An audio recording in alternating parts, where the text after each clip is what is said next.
Welcome. Today, we're diving into the steps to create a chat for your community on Facebook. Whether you're looking to connect with members or organize discussions, this updated guide will walk you through the process. Let's get started. First, open the Facebook app on your mobile device. Once you're in, look for the Messages icon. It's typically located at the top right corner of your screen. Tap on it to access your messages. Next, find the community or group where you want to create the chat.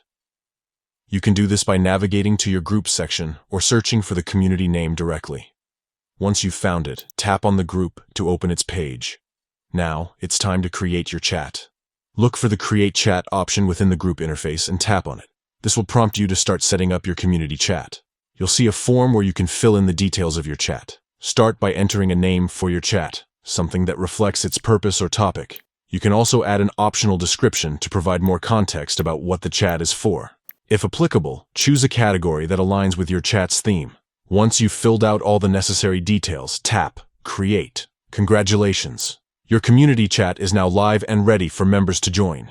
To make it engaging, consider posting an initial message to welcome participants and set a friendly tone. You can also invite suggested members or share the chat link within your community to encourage participation. And that's it. You've successfully created a community chat on Facebook. It's a simple yet powerful way to bring people together and foster meaningful conversations within your group. Thank you for tuning in today. If this guide helped you, be sure to share it with others who might find it useful. Happy chatting!